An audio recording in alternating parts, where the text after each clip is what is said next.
And we are live, everyone, for our Thanksgiving special. So, first of all, Bruce and Matt, happy Thanksgiving. How are we all doing this morning? Good. Happy Thanksgiving. Thank you. Happy Thanksgiving to you guys as well. So, Matt, Bruce and I, just to introduce our dynamic, because I know you and I have talked before, but Bruce and I have a very interesting dynamic. As you can see, he is wearing his interesting choice of clothing for the day. The truth, baby, the truth. So he is a Bears fan. I'm a Packers fan. He was my baseball coach in high school. That is how we started this shenanigan. So first and foremost, thank you very much for coming on our show on Thanksgiving morning. Yeah, so before, and I mentioned this a couple minutes ago, before we get into the Packers, you had a very interesting choice of clothing yesterday that Aaron Rodgers and Devontae Adams commented on. So if you want to give us the little rundown on that, and then we'll get going into the nitty gritty football talk. It was just a little royal blue tracksuit I decided to wear, spiced it up. Things sometimes get a little boring, little mundane here in Green Bay. Thought I'd wear that out to practice, a little rainy day, comfortable outfit. And, Aaron Rodgers used the word interesting. I thought that was funny. And then Devontae said he thought I should get a gold one. So maybe I'll look for some gold ones. But yeah, that was funny yesterday. I definitely can only wear that probably once every couple months, but maybe I'll get another couple in my rotation. Maybe a gold with like a green trim or something like that. That'd be pretty solid. Yeah. That I would got be to good. stay objective, though. I can't be wearing Packers colors out the Ah, door. that's fair. That's fair. Yes. That's So Matt, if you could just want to start, give us your perspective on the Packers game on Sunday before Bruce and I start throwing bias into your mind. Give us your rundown first, and then we'll go from there. Last Sunday or this coming Sunday? This coming Sunday against the Bears. Yeah, I think anytime Trubisky's at quarterback, you got to be aware of him running outside the pocket, and that creates an interesting, dynamic for any defense to guard against. I don't care how much he's struggled, but this Bears offense obviously has a couple playmakers with Montgomery and Allen Robinson and Mooney and Anthony Miller and Jimmy Graham. I mean, is probably going to catch a touchdown at Lambeau just because that would be so fitting for him to Yeah. do after he so rarely did that with the Packers. But it's a division game, and as cliche as it sounds, it's Bears Packers. These are never blowouts, and no matter how much better the Packers seem than the Bears, the Bears have one of the best defenses in the league. They can keep the Packers offense in check, and the Packers defense isn't very good. So I think this will be another close game. I expect the Packers to win, but I wouldn't be surprised if it's close down to the wire. Okay. Bruce, I know what you want to ask. Fire away. Oh no, like I love the fact that he was already saying that the dynamic of Mitchell Trubisky is completely different than having Nick Foles in the backfield at quarterback. But I do want to get your perspective on the dynamic that, and let's dive more into the Trubisky aspect of this game. What do you think the game plan will be for the Packers to against Mitchell Trubisky coming up on Sunday, assuming he does officially start, even though it hasn't actually come out from the Bears? Yeah, like I said, just set the edge well and don't let them get outside the pocket. Whether it's Zadarius Smith and Preston Smith or Zadarius Smith and Rashawn Gary or Rashawn Gary and Preston Smith, they got to set the edge, and they haven't done that well enough, both against the run and the pass. So they've faced a couple quarterbacks this year that aren't very mobile in the pocket, and Tom Brady and Matt Ryan and Phillip Rivers, and they haven't really made them run outside the pocket, which is strange because that's kind of the key to making those guys uncomfortable, is forcing them to create on the move, which they're not very good at.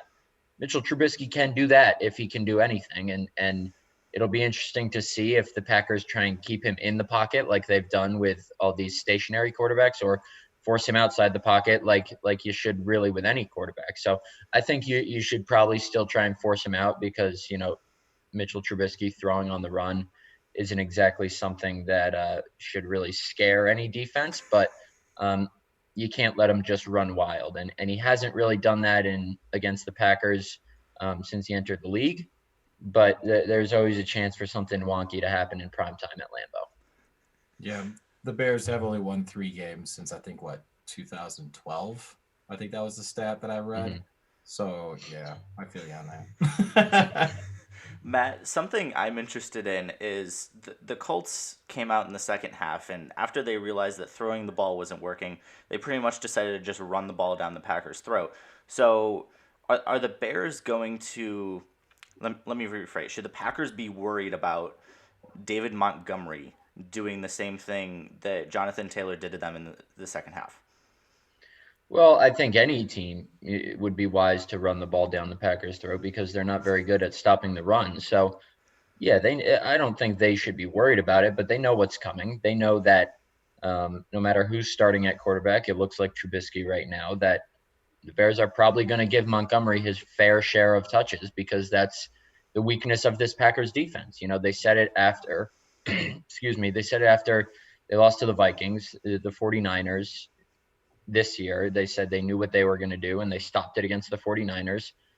And they knew what the Jaguars were going to do. They knew what the Colts were going to do, and they know what the Bears are going to do. They're going to run the ball because that's the book on this Packers defense and how to beat it. So I wouldn't be concerned, but it's just a heightened awareness that these interior guys, Kenny Clark, Tyler Lancaster, Dean Lowry, and especially the edge guys need to be aware of because the Packers edge defenders, they're not just pass rushers. They got to defend against the run too, which they haven't done a great job of. So they'll just need to be wary of that on Sunday. So That's I want fair. to dive into that some more too. From what I remember seeing, the DVOA or win pass win block ratio for the Packers offensive line has been awesome this year. That said, a lot of people have told me and had conversations with me about how if you take Aaron Rodgers off this Green Bay Packers team, they're not very good. So speak to that dynamic of Aaron Rodgers and just give me a little bit of hope here and let me know that the strength of the Chicago Bears defense and seemingly a strength of the Green Bay Packers. Explain that to me a little bit, please. Yeah, I mean, the Packers' offensive line is one of their biggest strengths. And obviously, anytime you take Aaron Rodgers off the field, your team's going to be worse, as is really the case with any starting quarterback, more so the Packers, obviously, because of how good he is. But um, the Packers' offensive line is probably the best pass blocking offensive line in the league. They have struggled against teams like the Buccaneers with a really good defensive line, the 49ers last year with a really good defensive line, the Chargers last year with a really good defensive line. But when it comes to the left side of that line with David Bakhtiari and Elton Jenkins, and even Corey Linsley at center, that's probably the best left side plus center side of an offensive line in the NFL. And then Lucas Patrick at right guard and Billy Turner at right tackle have been playing well. Obviously, it's tough anytime you're playing a team with Khalil Mack, Robert Quinn, Akeem Hicks. So that's definitely going to be a massive challenge. And that's really where all these Packers-Bears games start is in the trenches with the Packers offensive line and the Bears defensive line. Aaron Rodgers can create on the run. He can still move around. But if the Bears can force him to be uncomfortable, that's the first step in them potentially winning this game because that's what the Buccaneers did. Rodgers never had any time to throw. He threw 2 interceptions, one for a pick six, and the Bears or the Buccaneers defensive line stopped the run too. So I think the Bears' best hope to win this game is getting pressure up front with their defensive line. It's going to be hard because of how good the Packers' offensive line is, but it's certainly possible. So I didn't get a chance to watch the all 22 for the Colts game, but I did see the Jaguars game. And in that game, I did notice that the back seven back seven. The secondary play for the Jaguars, they ended up playing a lot of zone. Can you kind of see that being something that Aaron Rodgers has have difficulties with against the Bears? Because I think the secondary for the Bears is a little bit better than the Jaguars. Or is that just one of those games where they kind of overlook the Jaguars and whatever? Yeah, I don't want to say they overlooked them, but they had some success on offense there. It was more so special teams had a couple miscues. Packers really couldn't get the run game going. But anytime you play zone, Devontae Adams is going to find an opening. I don't think, Aaron Rodgers struggles against his zone. It was just a matter of It was a windy day, really windy, like 47-mile-per-hour winds. They couldn't get the run game going, so that made the pass game a little bit more predictable. And they had a couple miscues on special teams. So that was one of those anomaly games, I think, where they barely beat the Jaguars. But, I don't really think it matters what you throw at Aaron Rodgers. He's going to be able to dissect it, especially if it's zone, because Aaron Rodgers, even Valdez-Scantling, will be able to sit down in that zone and find the open spots. And even with Allen Lazard back healthy now, he was kind of limited against the Colts in his first game back since week 3. So I expect him to be really a full go on Sunday. So, yeah, I mean, it's really pick your poison with whatever defense's secondary wants to play against Rodgers. So, Matt, I'm going to put you on the spot now that we're a little bit warmed up. I have something that Bruce and I have talked about before, and I have to be very specific with this, otherwise Bruce gets angry with me. Oh. No, Bruce, yes, you do. Concerning Davante Adams, I'm not going to go out and say is he the best receiver in the NFL, although he goes that far. In my opinion, Davante Adams is the best route runner in the NFL. From your perspective, what are your thoughts on that? Yeah, you could certainly make that case. I mean, anytime you have these discussions, whether it's best receiver, best route runner, it's so subjective. I mean, I remember watching the NFL Top 100 show this past summer, and Stephon Gilmore said Davante Adams and Keenan Allen are the 2 best route runners in the league. So that probably carries more weight than anything I could say. I think he's widely regarded as one of the best route runners, and you certainly could make a case that he's the best, because it seems like every week you're seeing videos on Twitter of him just leaving guys in his dust off the line of scrimmage. So yeah, he's definitely one of the best, if not the best, at that. That's fair. So I put him up there. I did totally put him up there. I put him in the top 3, and obviously they always change. Again, it was subjective, like he was saying. So give me some of that credit. Come on. Okay. I'll give you credit, Bruce. I apologize. But Matt, can you speak to the importance of Allen Lazard? Because immediately when he came back, just even his run blocking, his blocking on screens, the impact he was making in the Colts game, even though, like you said, he was not at full strength, he was not at full snap count. But what kind of impact does he bring to the Packers offense? Yeah, it's a really important one. He rarely ever drops balls, if ever. He's a really reliable third down receiver. He can beat guys deep. I believe he has the highest average ball carrier speed among wide receivers with at least 10 catches in the NFL, which is interesting because, he's not billed as this speed guy. Yeah. His run blocking is really good. He gets lauded for that, even though his blocking on that MVS fumble was god-awful in overtime. Him and Robert Tonyan kind of messed that one up, and that's what led to that fumble.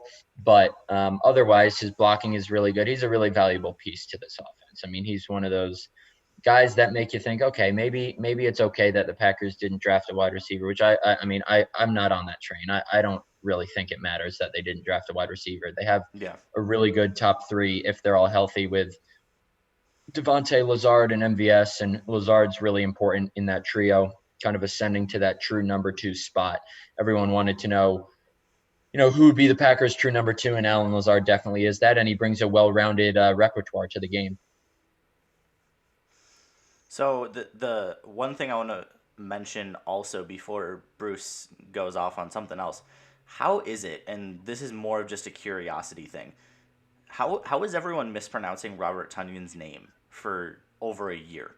Like, did he just not mention it, or how did that happen? Yeah, I mean, if you look at the way it's spelled, you would think it's Tonyan because Right. it's an O, but he said yesterday he just didn't. It's probably just because he didn't want to. He was too lazy to, but he said he felt he hadn't done enough in the league, that where he had the right to correct people and boss people around is the way he used it. So I can respect that. It was kind of funny when we found out that we were all mispronouncing his name, but just a little fun thing. And now that he has 6 touchdown catches this year, he had the right to go to the PR staff and say, hey, tell them that they're mispronouncing my name. I mean, he didn't seem too worried about it, but it was kind of a funny thing, and we had a little laugh about it yesterday. Well, it's interesting because like you said, those 6 touchdowns, the Packers really have not gotten that tight end production really since Jermichael Finley. I mean, Jared Cook was good. He had his moments, but he was nowhere near the threat over the middle that Tunyon has been. Yeah, no doubt. I think you saw it against the Colts. You obviously saw it against the Falcons and the couple games before that. He's not a guy who's going to catch 8 passes a game, but he's definitely a red zone threat, big body, can block also, aside from that MVS fumble. But he's definitely the most dynamic receiving tight end since Jared Cook in this offense. I know that's not a long time, and the most productive since Jermichael Finley. So Rodgers really likes what he has in Tunyon, and he'll be a really important piece here coming down the stretch. As a Bears fan, I don't miss the playmaking abilities of Jermichael Finley. So one of the things that I wanted to ask you about too is the development with the relationship with Matt LaFleur and Aaron Rodgers. Last year, I know there was some butting heads. It seemed like Aaron's like understanding or the way the offense was being run last year, it wasn't as smooth as it's been this year. Can you talk to us a little bit about the dynamic of them developing the rapport that they have now and how they've grown offensively? Yeah, there was no butting heads last year. I think it was just growing into that first year offense, as it would be the case with any first year quarterback head coach duo. They get along really well, regardless of what anyone says. I've listened to every word both of them have said about each other since he took the job, pretty much. They get along great, and it's shown in the second year of this offense. I know they still have the same record through 10 games as they did last year, but the offense looks a lot better. The big thing is, while it may seem the Packers still snap the ball late in the play clock a lot, they're not, because Matt LaFleur's offense requires a lot of terminology, a lot of communication from him to Rodgers pre-snap, and that was a problem last year where they had to, maybe burn a couple timeouts or take a couple late snaps because they had to get that language down. And anytime you're learning a new offense, getting that language down is really important. So the play calling communication has really improved this year and been smoothed out. Rodgers is comfortable doing more things in this offense, just as anything you do for a second year would be. So yeah, the relationship has never been an issue. I know there was a lot made when he came in of would he get along with LaFleur because he's close to him in age, and of how his tenure reportedly ended with McCarthy. But yeah, it's been nothing but good things, and you're seeing the results. Matt, what's so unique about the Packers offense under Matt LaFleur? Whether that be play calling, design, just the flow of the game. How come Aaron Rodgers seems to, especially from the last few years of McCarthy, what has helped Rodgers kind of revitalize and get more comfortable in a different style of offense so quickly? Yeah, I mean, I wasn't around for the last couple of years of McCarthy. I was covering the Raiders, but just from what I've heard and observed, and I'm not saying he didn't have freedom before, but Aaron Rodgers has freedom pretty much to do whatever he wants. And people will say, oh, whenever the Packers offense plays well, oh, it's Aaron Rodgers, it's not Matt LaFleur. But it definitely is Matt LaFleur too, because regardless of how many plays Aaron Rodgers checks out of, Matt LaFleur is the brains behind this offense. And a lot of good stuff he does involves motion, and I think you've seen it, especially when Tyler Ervin is healthy. It allows the run game to get going because you have the I'm trying to think of the right word, not the aura, but the perception that you're going to do something horizontal and then you obviously run vertically. Yeah. Or you can have like a jet sweep or a toss to Tyler Ervin or a reverse toss or something like that. I would like to see a little bit more trickery involved, but the pre-snap motion, especially this year, we've seen more of it, is something that I think Matt LaFleur has brought to this offense that has made it really good. That's probably not the defining characteristic of it, but I would say that, and Aaron Rodgers' freedom to pretty much do whatever he wants, and I know he did that a little bit with McCarthy too, but those two things are what I think really has made this offense click this year. Interesting. Bruce, what other Bears-Packers questions do you have? I know there's something else burning in there. Oh, believe me, there's a lot of things burning in there. I just don't know if any of it makes sense. So one of the things that I actually find interesting about the Packers is their defense. I know there's been steady improvement with their defense. I was reading earlier that some of the edge rushers, and you alluded to that earlier in the conversation, that some of their edge rushers have been having issues getting off the blocks. Do you foresee that being a possible issue this upcoming week against the Bears and down the line? Yeah, sure. I mean, Preston Smith hasn't been nearly as good as he was last year. Zadarius Smith has been about the same. He hasn't been as good pressuring the quarterback. He still does have 8 sacks, which is, I think, tied for fifth in the league right now. Rashawn Gary has been a lot better pressuring the quarterback this year. Mike Smith, the outside linebackers coach, really values pressures way more than sacks, as he should. I think, Rashawn Gary should get more playing time than Preston Smith, which we might see a little bit more here from the 2019 first round pick. He's about to turn 23 years old, but he's been playing really well. He certainly could be an issue because what Mike Smith said yesterday is, especially with Preston, his guys have to use more power, less finesse. They're big guys, and they face a lot of offensive tackles that stand straight up and work straight back and just let you punch them in the chest. And finesse isn't really going to work with those guys. So he needs his guys to use more power. And I think if the Packers can get that edge rush going here late in the season, that's something that really saved their defense a lot last year, because their defense last year still gave up a lot of yards. They were just able to come up with that timely sack and timely forced fumble. And if Gary and the Smiths can get going here late in the season, that could be a problem. So is it Rashawn Gary or Preston Smith that should be starting specifically? I mean, starting is such a subjective term in the NFL because you can start someone in your base defense, but then play nickel for the next, half of the game. Yeah. I would put Rashawn Gary ahead of Preston Smith, but I don't think they're going to do that just yet. That would probably, frustrate Preston Smith even more than he already is, because he's not producing. And that's just from stuff he's doing. He's frustrated with himself. But Yeah. I would give Rashawn Gary more playing time, if anything. He's played less than 50% of the defensive snaps the last 3 games, and he needs to be playing more than that. So, Matt, you've had an opportunity to now cover 2 of the most passionate fan bases in the NFL. Can you talk to us a little bit about the differences and the similarities between the two?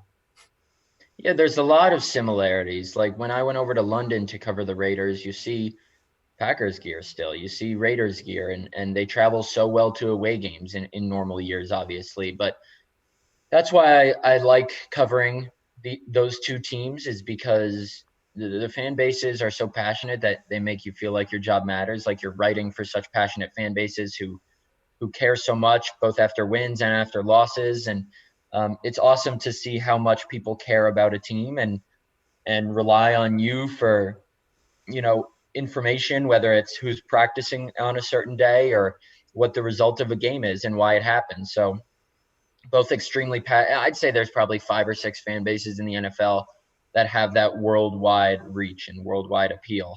And the Packers and the Raiders are certainly 2 of them. And I've really lucked out covering those 2 fan bases and teams. What's it like covering games from your couch? Good question.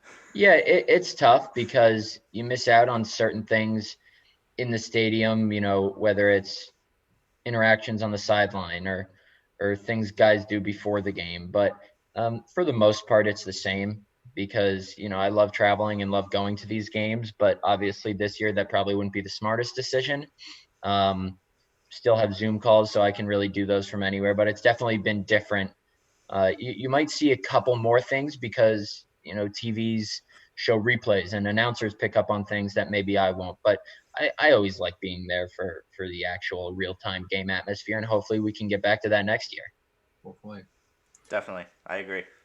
So you can't answer Lambo with this, so I'm going to preface with that. So what has been your favorite stadium in the NFL to visit? Yeah, I really like Minnesota's stadium. I like indoor kind of dome stadiums. I would have loved to go to Indy and Houston this year because those are 2 of those. I went to Seattle for a preseason game a couple years ago. That was a really awesome stadium. But my favorite has probably been Wembley Field in London when I went for the Seahawks Raiders game a couple years back. 90,000 people. It's the most popular soccer stadium in the world, and to have a football game there, the press box seating was among the fans pretty much, and the outdoor atmosphere was awesome. So I would say that was probably number one. And Minnesota was probably number two just because of how cool that was. And another thing I love about stadiums is when there's open press boxes. So like in Dallas and San Francisco, they have really great stadiums, but there's glass windows separating the press box from the stadium. So just hearing kind of the crowd and the game, it really adds a lot, and that's what the case is in Minnesota. So along the same lines, who's got the best press box food? Because Yeah, I know that's important. Yeah, I think Buffalo. I Buffalo. went there a couple years ago, and they had different kinds of wings for each before the game, during the game, after the game, and I forget what else they had, but they had a really good spread. And Dallas, I think, is a close second. Their mac and cheese is phenomenal. So I would say Buffalo and Dallas definitely top two in whatever order you want. And the two stadiums I've worked at primarily, Oakland and Green Bay, are kind of further down the list. Green Bay is good during non-COVID, but everyone's kind of hamstrung during COVID with these boxed meals. But during a regular season, I think Buffalo and Dallas are the top two. Hopefully, you've had some interaction with Bill's Mafia while you were in Buffalo too. Yeah, definitely. But so actually, I'm gonna jump out on that ledge and ask you the question before you get out of here, Matt. What are your predictions for Sunday, brother? Yeah, I'll go Packers 28, Bears 21. I think the Packers will be able to do enough and move the ball enough on this Bears defense just because their secondary isn't great. The strength is their pass rush, but I think coming off last week, the Packers really need a win. They can kind of solidify the division here, take a 3-game lead with 5 games to go. And, last year we saw them lose their 10th game against the 49ers and then go on and win 6 in a row and win the division at 13-3. I don't know if that happens this year, but I think they take a step in that right direction with the win against the Bears on Sunday. I like it. Well, Matt, shut up, Bruce. Matt, thank you very much again for taking time out of your Thanksgiving morning for doing this. I always love talking football with you. I appreciate what you do covering the Packers. You do it very well. So continue doing that and have a wonderful Thanksgiving, Matt. Appreciate it. You guys too. Thank you. Thanks, Matt. Appreciate it, brother. Talk to you later. Take it easy. Go Bears. Get out of here, Bruce. So what do you think of his prediction, 28-21? I'm just happy that he has the Bears scoring more than 7 points. No, we'll save it. We're gonna save it for the end. But you're gonna save your prediction all the way for the end. All the way for the end, yes, sir. Yes, sir. All the way for the end. Keep the fans in suspense, brother. Keep the fans. Very, very much suspense. Right. Well, you know what's funny though? He has the Bears covering though, because right now Vegas has Packers minus 8.5. Really? That's a large ass spread right there, brother. Although that's not as big. I think what was the Jaguars spread with the Packers? It was like 10.5 or something. Yeah. Something absolutely, or 12. Maybe, I don't know. It was something absurd. I never, for the most part, unless it's like the Chiefs playing the Jets, I never buy that. I don't. No. No. I agree. It's hard to believe. So I loved how he really explained his thoughts though on each positional stuff going on with they and their defense. I appreciated that. That was awesome. Yeah. There's a lot of, and this may sound stupid and obvious, but there's a lot of very smart people that cover the Packers. And obviously I don't follow like the Bears beat and the Bears Twitter, but I really also enjoy how much the Packers writers interact with each other. So just seeing them, even on game day on Twitter, like they just all bounce off of each other, and it's just like a tower of intellect flowing through each other. And I don't want to take shots at like JJ and Cam and everyone we've had on the show, but so better not take a shot at Cam or JJ. No, I love Cam and JJ. They're fantastic. I got nothing against them. But no, we have our second guest, Jordan Dajani, coming on. He is a writer for CBS Sports, another NFL guy. So we're going to get a little bit more broad. So we're going to open this up, have Jordan come in, and continue on our chaos for the day. Or chaos. I like the way you put that. Thanksgiving chaos. Thanksgiving Jordan, chaos. how Guys, you can you hear doing? me? Good. How are you guys? Doing fantastic. No complaints here. Hanging in there, man. Well, happy Thanksgiving, by the way, Jordan. Yeah, you as well. Thanks for having me on, guys. Absolutely. Appreciate it. Thank you for coming on Thanksgiving morning. I appreciate on short notice as well being able to do this. So thank you for that first and foremost. Yeah, for sure. So Bruce, I dominated the Packers conversation. Give us a little intro here. Oh, let's just dive right in. All right. Well, Jordan, I'm going to give you the dynamic that MJ and I have. Obviously, he's a Packers fan. I'm a Bears fan. The reason why I'm Coach Bruce is because I had the amazing opportunity, and I'm not saying that sarcastically, the amazing opportunity to coach MJ in baseball years ago. I don't even know how many years ago it was. So Too many. basically, too many. I'm the old ass guy of the group. So we'll just go from there, man. How's MJ as a ball player? Ooh. Hey, we're supposed to be asking you the questions. I mean, you got to be honest. You got to be honest. Oh, here. hey, Go for it. Be honest, Bruce. I will totally be honest. I actually thought he was really good. He was a really good pitcher. He played awesome at third for us. He's got an arm. He had cannon for an arm. Fielding was okay, but his arm was. I'm sorry, I'm being honest. No, you're right. But his fielding was great. Until he had back issues, his swing was phenomenal. I actually ended up switching schools where I coached and worked. So I didn't get a chance to see the extent of his career there. But no, he was good. If I were to rank him 1 through 10 high school baseball career, I would probably put him around, I'd probably say like a 8, 7, 8. I'll take that. Wow. I feel like he's not being honest, MJ. No, he is being honest. The only bad thing was I hurt my arm the end of freshman year when I was playing with Bruce. So I was mostly relegated to playing first base just to keep my bat in the lineup because I could still hit, but my arm was shot the last couple of weeks. But yeah, he's right. I mean, my biggest attribute. He's right. He's right. My biggest attribute was my arm. Once in a while, a couple ground balls got by me. My dad always said I know how to make the difficult plays, but not the easy ones sometimes. So Gotcha. You do what you That's can good do. to hear. But so now let's dive into the important stuff. Screw MJ. You right. So Jordan, I actually one of the things I did want to touch on with you because like you from what I've been seeing do a lot of well-rounded coverage for sports in general. But one of the things MJ and I talked about in our pre-show talk was I wanted to dive into the NFC East and how garbage that division is. I'm sorry if you're a fan of any of those teams, but that said, I want to know what your thoughts are on the potential, and it's not going to happen, but I want to know if you think it should happen, the playoff structure for the NFL. Do you think that there should be a change to it? What are your thoughts on that?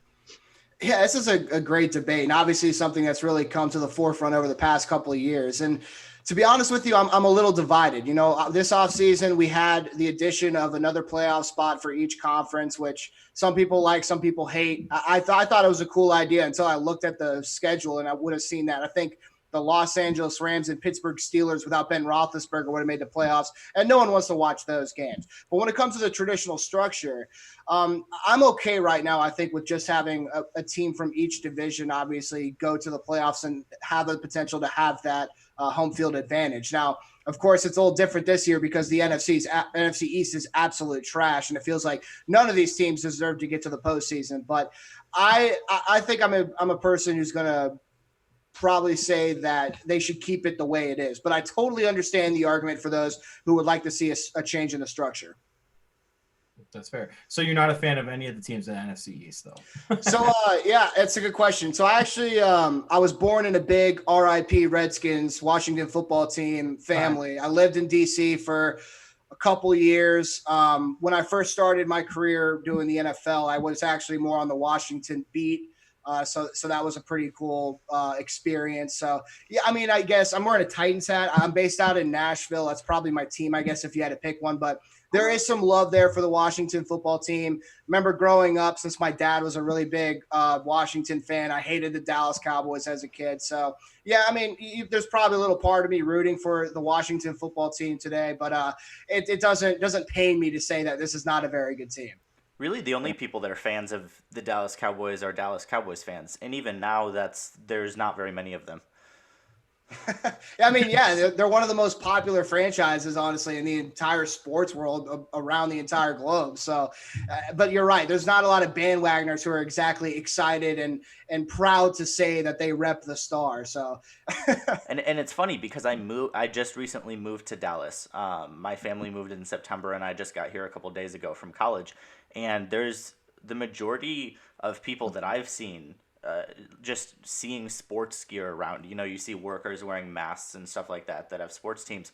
I still haven't seen like a Cowboys mask or something like that. I know it's oddly specific, and I'm sure there will be plenty of that out there today. But even just in the couple days before Thanksgiving going around, I saw a lot of other teams' apparel. I think there's a lot of people who've moved to the area that are not Cowboys fans. So that was just an interesting little tidbit for you. That is really interesting. I mean, I live in Nashville and I see a lot of Titans masks. So you have to imagine that there's a lot of Cowboys masks out there. So yeah, I do find that very interesting. Granted, I'm in the suburbs of Dallas, not actually, downtown Dallas, but still. Anyway. Yeah, I'm sure anywhere in Texas, right? Yeah. Well, it's not like they're rooting for the Texans. Right. Yikes. Wow. All right. Oh, it's okay, Bruce. Bruce, Jordan, let's be honest. They're not rooting for the Texans. I have a coworker who's a huge Texans fan. Really? Yes. Well, you can give them this clip. So, Jordan, I have a question for you, though, with regards to the Titans and Ryan Tannehill. Do you think that there has been a large resurgence in his career because of the fact that you have Henry in the backfield? Yeah, I mean, I think you have to attribute some of his success to that. There's no getting around that. But I hesitate to say that that's the biggest reason that we have seen him kind of have a resurgence in his career. I mean, watching him with the Miami Dolphins, it seemed like a talented player who couldn't really get anything right. Everything around him was struggling, whether it was wide receivers going down with injuries, inconsistent play on the offensive line. And then, of course, we can go to the coaching staff. So I think that, I spoke to Ryan Tannehill a couple weeks ago, and the biggest thing he said to me was, coming into Nashville, having to be a backup behind Marcus Mariota for a bit. And then when he finally got that chance, I think it was in week 7 against the Denver Broncos, he said, he saw that as a big opportunity for him and one that he wasn't going to let pass. So he showed up, he played really well enough to earn the starting job moving forward, got the win against the Los Angeles Chargers the following week after their bye, I believe. So it's been something where he just kind of took the field and didn't look back. But at the same time, you see a lot of good things from this guy when we're not talking about Derrick Henry. I mean, he's great off of play action. He's great going through his progression. One thing I love about him is he's not afraid to take shots downfield. He's not afraid to throw the ball into tight windows, and he's relatively accurate. So I think this is a legitimate starting quarterback. I know some of the stats say that he's elite and one of the top 3 guys. I probably won't be out here saying that, but I do think he's a legitimate starting quarterback and someone that the Titans have definitely benefited from having under center. I do not disagree with you, sir. Speaking of someone who isn't elite. Hold on, MJ. The one thing I'm going to say, though, Jordan, is that are you happy that you did not have the opportunity to see Mitchell Trubisky lead the Chicago Bears to a victory over your Titans? Oh man, Mitch Trubisky. It's funny because here's the weird thing. I spent most of my life in North Carolina, Chapel Hill, Raleigh, Durham. So I knew several people who played with Mitch Trubisky at UNC, and talking to them, they all claimed he was the real deal, obviously because they were teammates with him, but. Yeah, I'm sure the Chicago Bears would probably like to have that draft pick back. But at the same time, I think this kid has some potential. I'm interested to see where his career goes when he leaves Chicago. So he has potential, but obviously I think he would benefit from sitting behind a veteran for some time. Yeah, no, and Matt Nagy, I don't know if you had a chance to see it or hear about it, but Matt Nagy kind of alluded to that in his press conference yesterday, talking about the instant gratification that is our society and currently the NFL as it stands with quarterback play. So that said, and I'm just going to touch on this one last time, and then we'll change topics. Do you think that the Chicago Bears actually had a better chance against the Titans if Trubisky would have started had he not been injured instead of Nick Foles, since Nick Foles is such a statue behind that Swiss cheese offensive line? Yeah, I think you said it. Just because it's clear that Trubisky is more of a versatile athlete. I think that will give you a chance in any kind of loss. But it's interesting, kind of these two quarterbacks. Through the season, Trubisky was undefeated as a starter, but I think we all can admit that he wasn't one of the top quarterbacks in the league. But there were flashes, right? And I think we've seen the same thing with Nick Foles. So I know it's not a professional aspect to it, but I think I would probably play one of the quarterbacks, and as soon as they start to struggle, I would throw the other one in there. Run a college football. No, don't be that. Would that be a bad idea for Bears fans? I'm sure it would be internally in Chicago, but that's kind of what I see, because both of these guys have shown flashes, and it's interesting when one of them starts to struggle, they usually don't come back from that struggle. Nick Foles has a couple of times. We saw that in the win, the primetime win against the Buccaneers, but they've shown flashes, but at the same time, they've been way too far inconsistent. Jordan, I said that weeks ago. By flashes, you mean a 31st ranked offense in the NFL. Let's temper that. My flash is a good throw downfield. Maybe one good throw downfield. It doesn't even have to be caught. It can be dropped by the wide receiver, but you can chalk that up as a flash toward the quarterback. But how bad is it that you have to say a good throw downfield as an NFL quarterback? We're giving them credit for making a good throw downfield. Oh, it's very bad. There's no getting around it. And when I say, obviously the fans aren't going to give that credit, but, us who are trying to dissect and analyze the game, that's something we can kind of point to as that play wasn't his fault. And again, that's not a good thing. That's not a win for the team in general, because it's not going to translate to wins in the win column. But at the same time, we're all trying to dissect these quarterbacks, see what their potential is, who would do better starting under center. And fortunately for the Chicago Bears, we haven't really found that answer just yet. It's been a long ass time since we found that. Yeah, and I'm not one to talk on quarterbacks. I've been blessed with two of the best of all time back to back. So I am very thankful. On Thanksgiving, one of the things I am very grateful for is the fact that I have not had to want for a quarterback in my 20 years of being a Packers fan. Yeah, it's very lucky. I mean, as soon as you have a quarterback issue, you're thrown into purgatory, and there's no telling when you're going to get out, right? The quarterback's the most important position in football, the most important position on the offense. Without a good one, your offensive system just in general is going to be hampered. So, yeah, you're definitely very blessed in that aspect. For sure. Jordan, I know you have to go at 9:45, so Bruce, if you want to take the last question here, make Jordan make some sort of prediction. Ooh, another predict. I have two questions for you, Jordan. One pertaining to your profession and another random ass one. So if we can get a prediction from you, Super Bowl prediction, who do you think the two teams are that are going to represent the NFC and AFC in the Super Bowl? Ooh, so I think I'm going to have to lean towards the Kansas City Chiefs, which kind of hurts me because the Baltimore Ravens were my pick preseason, and my opinion on them has just dropped to an all-time low, unfortunately. But the Kansas City Chiefs look great. Patrick Mahomes just became the MVP front runner.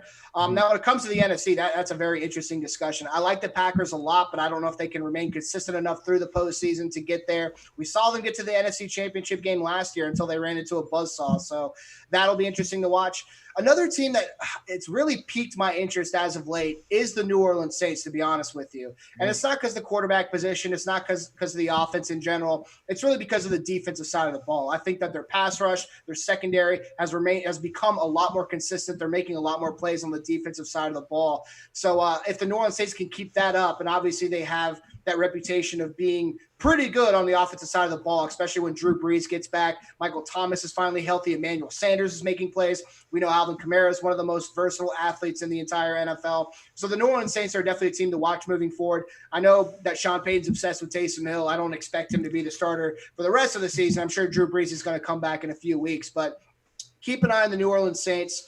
Maybe they'll have enough to go to the Super Bowl during Drew Brees' last season. That'd be awesome. I agree with you on that too, because I was just looking at real quick at their defensive DVOA is 3 and their offensive DVOA is 5. So that's It's pretty incredible. awesome. Exactly. Yeah. So now here's the random ass question. What's the go-to Thanksgiving Day food today for you, sir? Man, I'm really traditional, to be honest with you. You're not going to hear something crazy from me. I got to have the turkey and the mashed potatoes along with the gravy. I love ham. It's a great debate. If you're a ham or turkey guy, I get that. I love both. Not even going to diss you if you're a ham guy over turkey. But at the same time, the turkey is made for Thanksgiving. It's the traditional food with the gravy, mashed potatoes. Those are the things I absolutely have to have on my plate when it comes to this day. Awesome. Love it, man. Hey, cheers to you, sir. I'll have one in your honor. Cheers. I appreciate you guys. Have fun while I'm working today. We will. Thank you very much for doing this again, Jordan. You have a wonderful day. Thanks, no problem. You guys too. Happy Thanksgiving. Happy Thanksgiving to you and yours. I love Jordan. I interviewed him for my podcast, and first of all, he just has a good voice. Like he has an amazing voice. He has an amazing voice, and his whole just like his aura, his presence. All right, so MJ, before our next guest hops on in 15 minutes. Yes. What do you want to talk about, Bruce? I'm going to talk about how I'm going to check on my turkey. Ooh, indeed. Is it turkey time? It's turkey time. Hold on. Let me see if I could jump in here real quick, sir. Jump in on your phone and then make a turkey time for Bruce. I love it. Time. So it's interesting to me because I love. Oh, we gotta make sure you mute that so we don't get feedback. Hold on.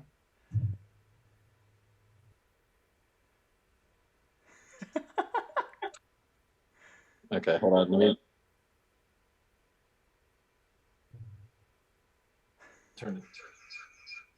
There we go. All right. So, dude, this is really trippy. A little bit. All right.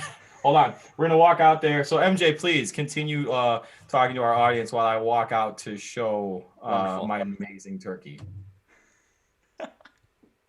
Bruce, perfect. Okay. So, I'm just going to give a little preview of what we're going to be doing for the rest of the show. While Bruce goes to get to his garage before our next guest so that he can go check on his turkey. Two things. Number one, we're going to do a little preview.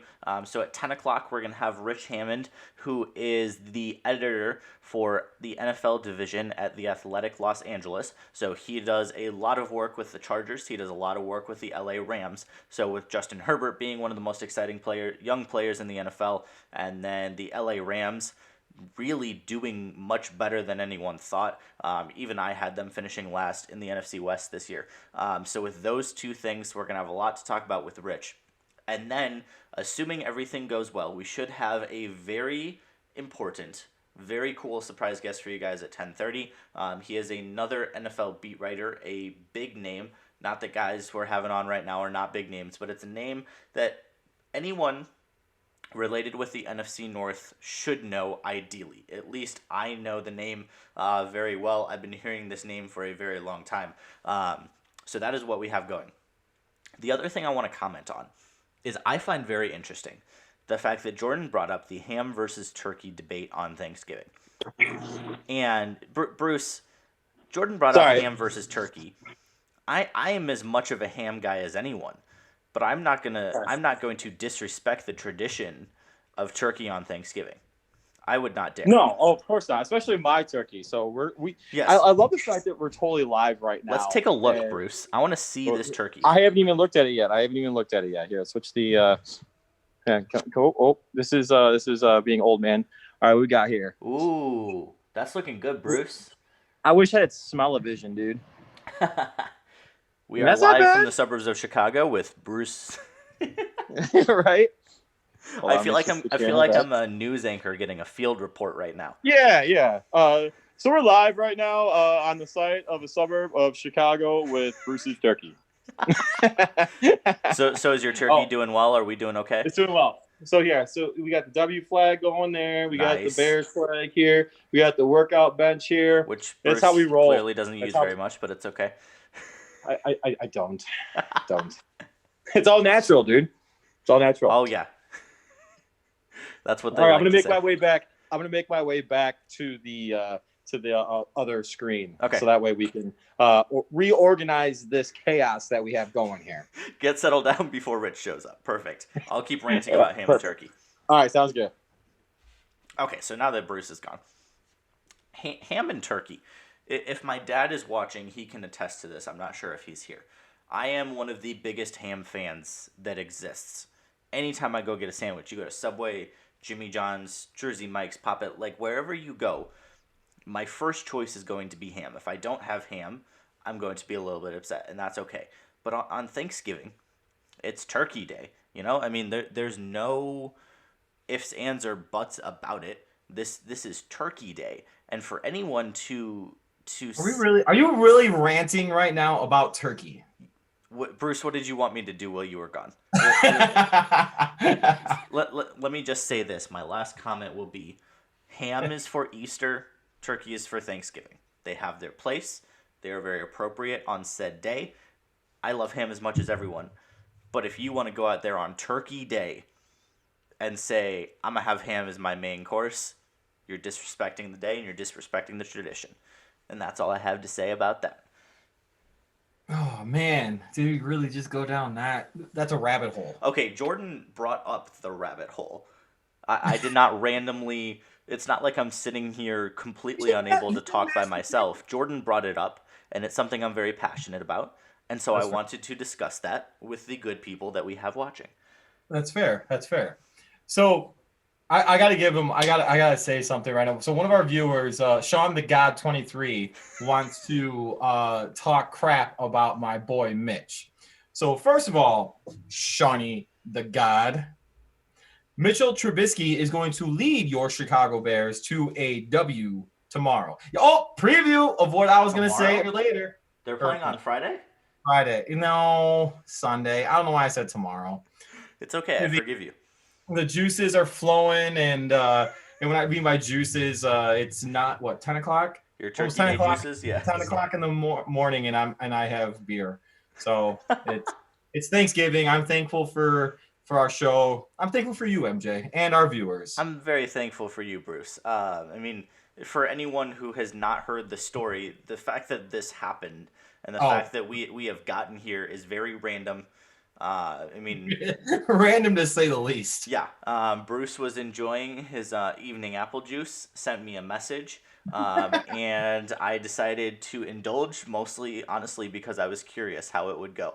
And at the time, I had been told I needed to have more fun when I was doing sports, and Bruce can remember, I was much more serious when we started this, and he had to lighten me up a little bit. So I'm very thankful for that. Yes, I was. We were being honest with Jordan. We can be honest with our viewers. That's fair. That's fair. I will say though, I did do a very unsuccessful podcast previous. And that's what you originally you said. You texted me. You were like, I just want to start up my old podcast, and I was like, okay. But I'll be honest. My initial thought was, why is he telling me this? I don't know, just because I remember you talking about you doing this. So I was like, oh, that's kind of cool, whatever. You know what? Yeah, I kind of want to restart my podcast again. Yeah, and then I think you couldn't get into your SoundCloud account. No, I couldn't. I couldn't remember what it was. I don't remember any of that. It's all still there. I actually logged into my old Facebook account, which I was trying to rebrand and try to market and whatever. But like I said, Bruce, very unsuccessful. Isn't it like Bruce? Yeah, it's Bruce. Yeah. It is. It's Bruce. But wonderful. No, actually, I was trying to. It was funny too because when you're you could attest to this. When you're doing a show by yourself, it's a lot harder. Dude, it's so difficult because you're not bouncing off ideas. Yeah. And you're just sitting there. I remember talking about at the time the Bears were the Bears, and they were having issues with like Alshon Jeffrey and some other stuff. And I just remember talking to myself being like, I don't know if they can come back from Alshon Jeffrey. And I just sat there and I was like, what do you guys think? Nobody was there. And it's so difficult. And that's the thing. That's why when I do my podcast by myself, by the way, I'm going to shamelessly plug, I'm restarting that. On our show. Thanks, man. Not that it really stopped. Well, no. So here's the thing. I saw the value in what we are doing, and I wanted to make sure that this did well. And it's not difficult for me to get the podcast going. It's more difficult just inherently because our show is live, right? So it's a lot more difficult to get guests and things like that. So it's not very difficult for me to do my podcast. I just wanted to make sure that this was going well. But first Friday in December, my podcast is coming back. But even with that, the reason that I do my podcast in the format I do it is exactly what you said. Me sitting there and talking by myself. There are very few people on this earth that are going to sit down and listen to me ramble by myself about sports for an hour. I sure as hell won't. I was kidding. Exactly, right? Let's be honest. I really wouldn't even do that. But what I know is that when I get other people on the show, not only am I more interesting, but they kind of, they build my credibility for me, which is always nice. And that they are more interesting, and that's kind of what draws people. So that's why I do the interview style. And if I do an hour-long podcast, at most there's 10 minutes of me talking.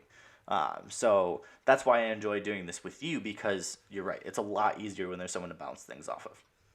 Oh, easily. No, I agree. It's what's been hilarious about it though is the amount of feedback we've gotten that I personally have gotten from friends and family. And while I know that there's going to come a time when people are going to talk crap or whatever, like today, for instance, this is totally like going live and telling people like shit that I probably shouldn't even talk about.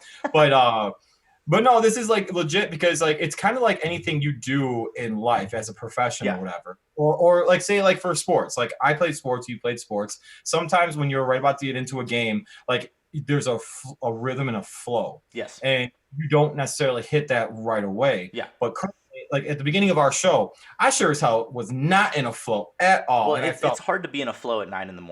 I'll be honest there. 100% accurate. And then once I started getting to the middle, I'm sure the viewers could tell too. Once I got into the middle of the interview with Matt, that's when I started hitting flow, because believe me, I was flustered. For y'all that didn't know, okay, so this is here. We're diving deep. Yes. So obviously I'm down in my man cave. Yes. And my amazing fiance Celine, her dad actually was FaceTiming or trying to FaceTime her on the Alexa devices. Is that what that was? Yeah, all of my Alexa devices in the house started going off. And no joke, my first thought was, yep. So, man, like I feel bad. So I definitely need to send a message to Matt apologizing about that. And I honestly, I barely even noticed. I only remember it because I wasn't sure if it was you, me, or Matt, because there's noises in this house that I'm not used to, and I'm like, is that me? And that was the only reason I really noticed it. It was not that bad. I mean, you can still message Matt and thank him and all that good stuff. But obviously. Yeah, obviously. But I mean, you can apologize if you want to, but I don't think you need to. It was I didn't notice. I don't know about our viewers, but I didn't even notice. So I think you're okay. That's fair. Oh man. So anyway, so now to dive back into that other rabbit hole. Yes. Apparently that's the go-to for me today. Of repeating shit that I say. Usually. But no, the dynamic that we actually developed fairly quickly from the people that I've talked to about it has been pretty hilarious too, because the fact that we were putting ourselves out there. Well, frankly, the fact that I'm putting myself out there, because shit, this is what you're going to be getting into. Right. Yeah. Family and friends have just been like, dude, like, how do you even do it? Well, so here's the thing, right? I was telling someone this the other day. One of the reasons I wanted to get into this is, and I'll try to tell this quickly because Rich is in the waiting room, is because I grew up in the suburbs of Chicago, right? Packers fan. Not exactly a good mix. So from a very young age, my parents had to teach me what trash talk was, and I had to get good at it. But also, as a young kid, if you're getting trash talked by adults, there's a very specific level of humor and respect and everything that needs to go into it, so that you're not seen as like this piece of crap little kid that's mouthing off to the adults. So the banter, and that's why I think you and I work so well, is because we are completely opposite when it comes to all of our teams, but we have an established relationship, so we don't kill each other. And the persona, I think that we have too. Yes. Though. Yeah. We're both chatty. I'm a lot more less professional. A lot more or less. More or less. There we go. On that note, I'm gonna let. On that note. On that note, I'm letting Rich in. Oh man, Rich, I am so sorry for what you're about to get into. Happy Thanksgiving, Rich. How are you doing, Rich? Thanksgiving, guys. Appreciate it. Thank you. Oh my gosh. Okay, Bruce. While I promote the fact that Rich is on the show right now, you go ahead and say hello and get us started here. Yes, sir. So, Rich, I'm Coach Bruce. Obviously, you are well aware of MJ over there. The dynamic that we bring to the table is that I had the amazing opportunity to coach MJ in baseball years ago, because I'm the old guy of the group. So I've had the pleasure to do a lot of things in that aspect. I had a podcast years ago, and MJ came to me. Well, actually, I came to MJ saying that I was going to restart my podcast. And he was like, "Why the hell are you even telling me this?" And then he was like, "Well, this is what I'm doing, blah, blah." It kind of re-inspired me. So I was like, you know what? We should just do a show. And then I was drinking my apple juice, which I'm currently doing right now. And lo and behold, we have our little dynamic that we got going here. So that's why I want to give you a little bit background. Awesome. I love it. Glad to be a part of it, guys. Much appreciated, sir. Much appreciated. So, Rich, how you doing today? Doing well. Yeah, it's weird day for everybody, I guess, but grateful and glad to be with you guys. Glad we're going to have some football to watch today. I know it's not quite all of it that we thought, but a couple games and hopefully a good time. Yes, sir. So if you could give some of our viewers a little bit of background of what you do and all of that, please, Rich. Yeah, sure. So I'm an editor at The Athletic in LA right now. As if people don't know, The Athletic is now a national website app that covers pretty much every pro team. Where you go over to England, cover pro soccer there. So we are got a great team of writers who cover all the pro and college sports. And I've taken particular emphasis on the NFL, the Rams and Chargers. I covered the Rams for 4 years for the Orange County Register newspaper, and then a little bit for The Athletic before we hired the great Jordan Rodriguez. So I get to follow those teams closely and kind of watch the ups and downs. It's been an interesting year for both the Rams and the Chargers, kind of in different ways, but really, really cool to see it, and cool to see kind of how football is evolving here in Southern California. So, but you know what, though? One of the things that I actually really love about the Chargers is them selling hope right now with their, I'm not gonna say stud, but their quarterback Justin Herbert. I love what I'm seeing. I'll say stud. Okay, fair enough. So if you could, can you touch on that a little bit, and how the dynamic is out there in LA, and if there is any kind of buzz with Justin, and how that fan base feels? Yeah, I'd say it's a little bit of a surprise, because I think the expectation was that he wouldn't play this year. And the Chargers were they didn't come out and say that directly, but the implication was kind of, we got Tyrod Taylor. He kind of fit what Anthony Lynn wanted. The vision of this team has changed so much, this Chargers team, because at the start of the season, they kind of thought, we're going to be a defense first team. And so we're going to put a quarterback in there who he's not going to make a lot of mistakes. Maybe he's not going to make a lot of huge plays, but he's not going to make a lot of mistakes either, because we have this defense and we think it's great. And we're going to kind of ride that. Well, what happens before even the first game? Derwin James out for the year. Joey Bosa's been in and out because of some issues, most recently concussion. So the dynamic of the team really changed. That defense was not what they thought it was going to be.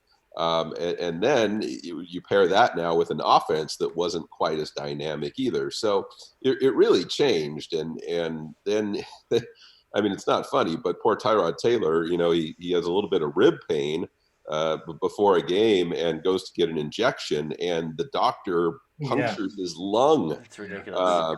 Which is just, it's a total freak accident that, you can't ever think it's going to happen. So then Justin Herbert's in.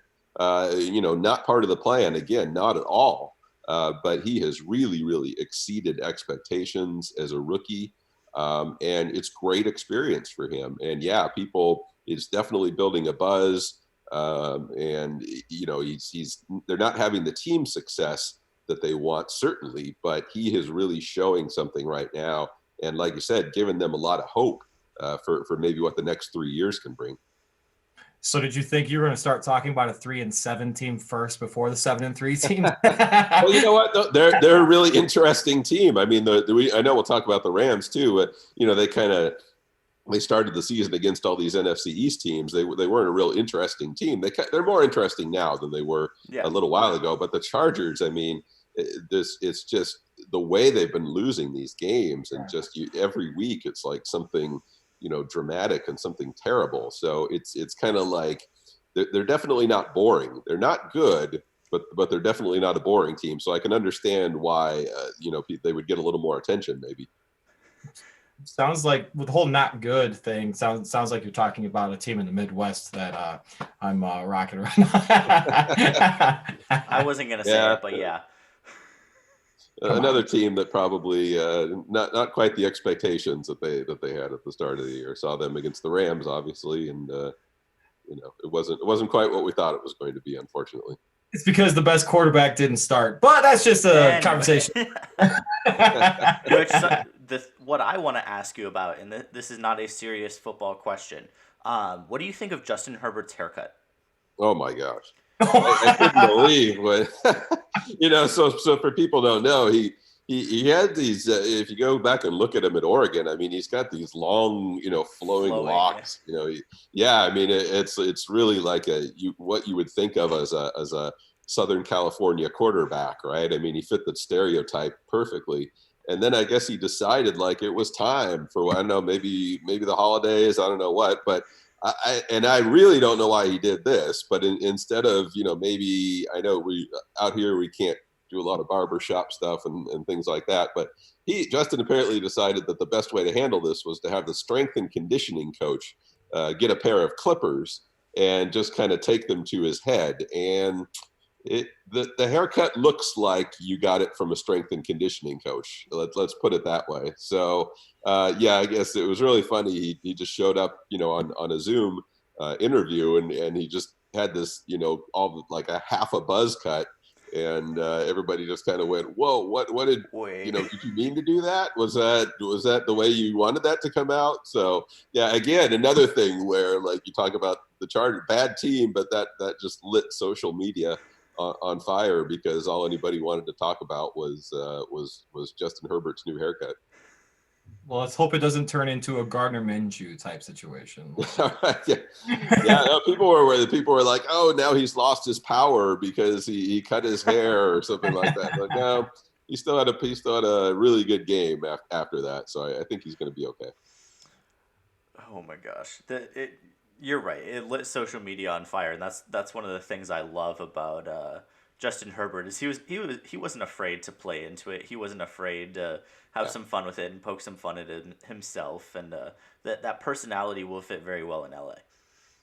Yeah, and you know what? That's interesting because people weren't sure about that. He's a pretty quiet guy at Oregon. He wasn't like a real kind of rah-rah or, like not real big on social media, doesn't make a big, presence of himself. But yeah, there's definitely a personality there. And that I think that'll come out more too. It's hard for a rookie to, I mean, even if you watch Hard Knocks, that was almost part of it. Like Anthony Lynn, I think, or maybe it was Pep Hamilton or both of them were saying like, hey man, you gotta, even down to like the audible calls and stuff like that. You have to like you gotta be more vocal. You gotta use your voice a little bit. So I think that'll come, but it's definitely in there. But some guys, it just takes a little bit longer to feel comfortable, maybe. Yeah. So I think for the moment, move on to the Rams. I mean, I'll be honest, I did not predict them to be this good. I think I had them finishing at the bottom of the NFC West this year. Of course, that was before the myriad of injuries to the 49ers, which obviously changed the outlook of their season completely. But, I mean, with you being so involved in LA, Rich, is this something that you and everyone else at The Athletic, is this something you guys expected, or was it a similar type surprise for you as well? Yeah, I think maybe a little bit. And I'm still, this has got a little time to play out. We'll see where things go at the end of the year. Like I said, they started with about a soft as a schedule as you could played the four NFC West or NFC East teams. Sorry. So they sweep those four teams, which is what you really should do if you're a decent team this year. Yep. So there were a lot of questions about that, but you know what? They put together two really good wins here against Seattle and against Tampa Bay. Seattle at home, always a tough team, and then having to go down to Tampa Bay to play there. Thought that was a really good win. So I think they're starting to make a few more believers now than maybe they did a few weeks ago. Was I surprised? Yeah, a little bit, because I didn't know how this defense was going to come along. The Rams offense, it kind of is what it is. Jared Goff, Sean McVay, the offensive line, Robert Woods, Cooper Kupp. I mean, these guys have been there. They're a known quantity.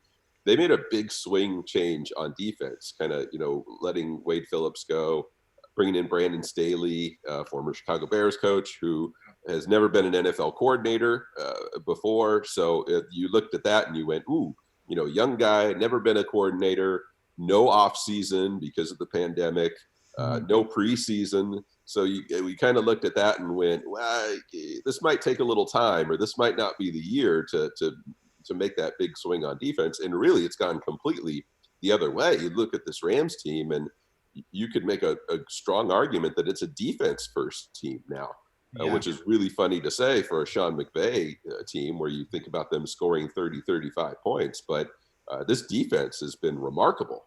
And so that's really been kind of carrying the day a little bit. I really think in a couple of these games that they've won, the defense has been the story. So you're talking about the difference between the 7-3, and if they didn't have that defense, they might be like a 5-5 or at least a 6-4. So the fact that defense has been able to come along so quickly, I think, is the biggest surprise for sure.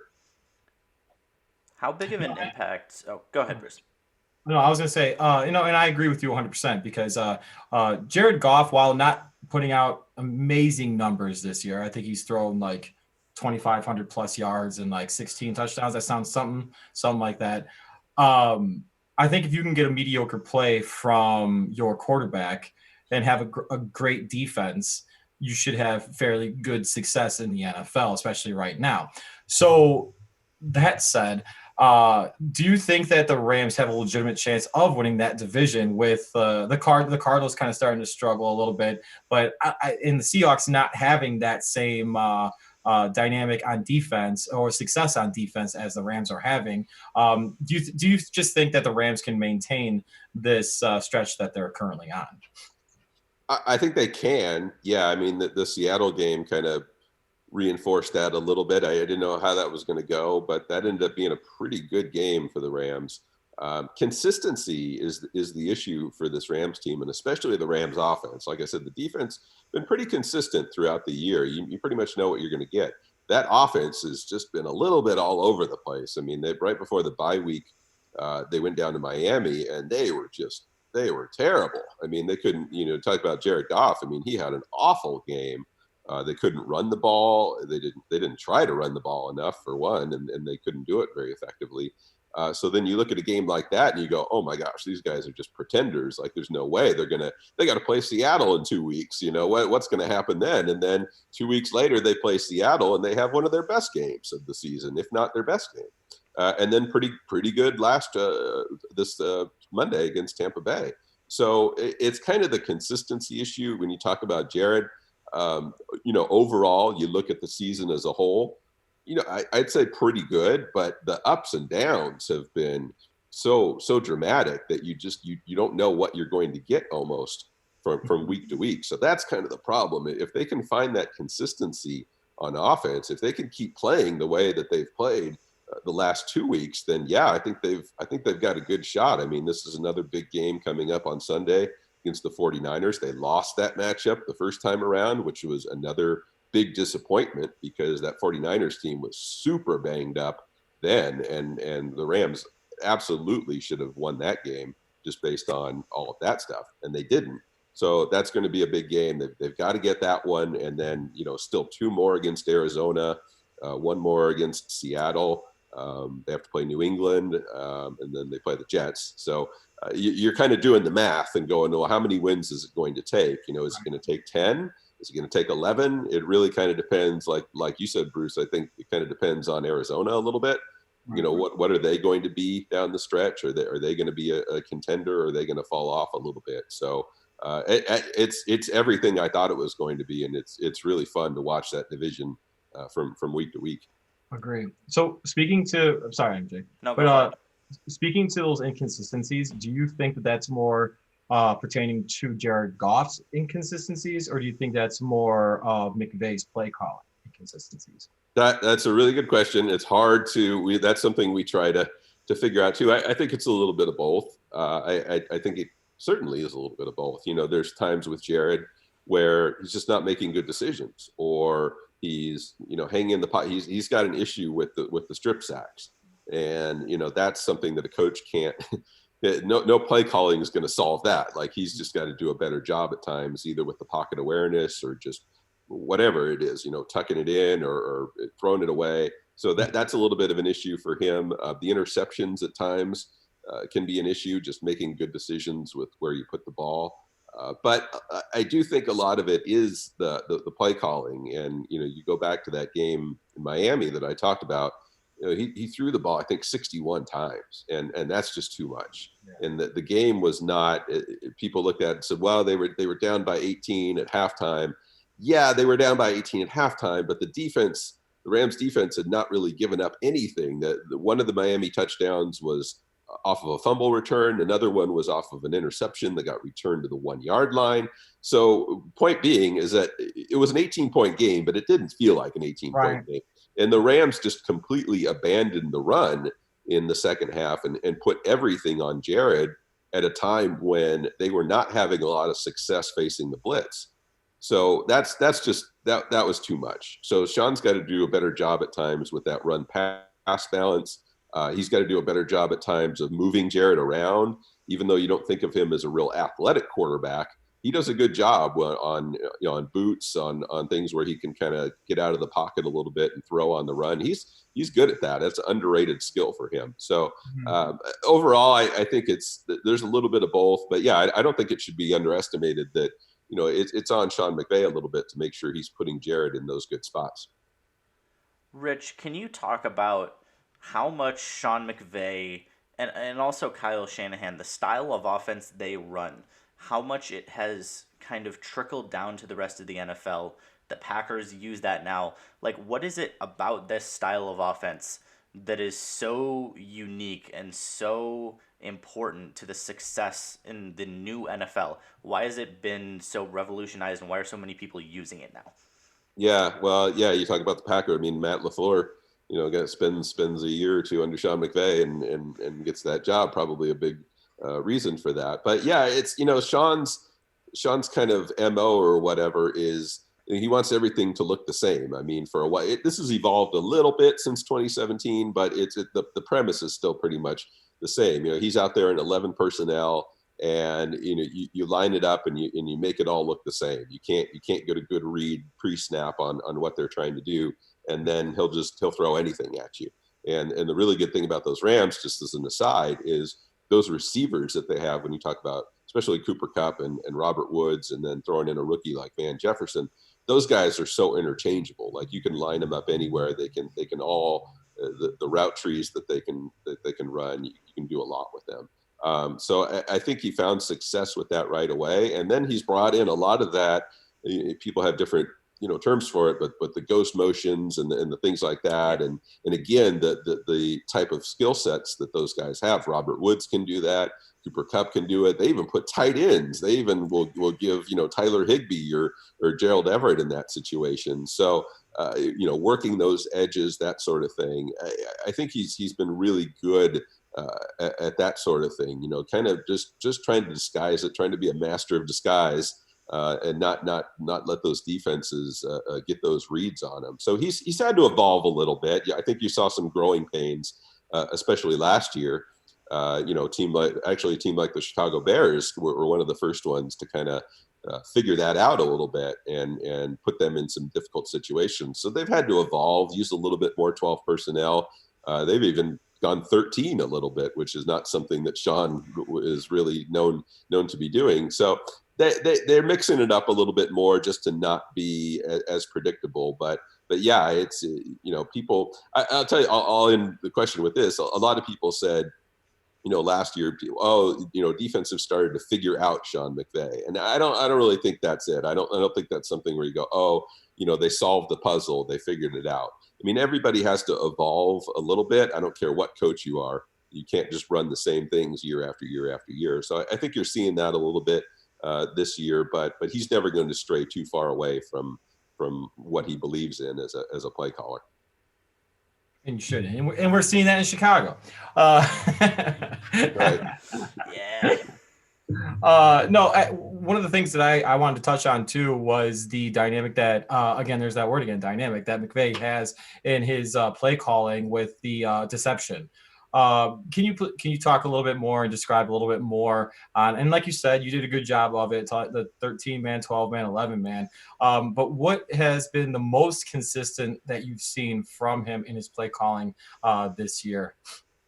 Yeah, I mean, he really utilizes those guys well because they're so interchangeable. I mean, you take a guy like Cooper Kupp, for example. I mean, he came into the league and people thought, if this guy makes it at all, he's going to be like just a possession slot receiver. Like that's pretty much his ceiling. He's not fast. He can't jump real high. He doesn't have, super great hands. But then you put him in this Rams offense and yeah, maybe he's not like superlative at any one thing, but he can do all of those things at an above average to very good level. And a lot of people said the same thing about Robert Woods. They signed Robert Woods in 2017 when Sean McVay came in, and people said, Robert Woods, why are you giving him that much money? I mean, he's not anything all that special. But then you see how they work in this offense, and you can tell exactly what Sean McVay had in mind. I mean, Cooper Kupp's a guy who, yeah, he can beat you over the middle. He can put his foot in the ground and run a little slant and pick up 7 yards on 3rd and 6.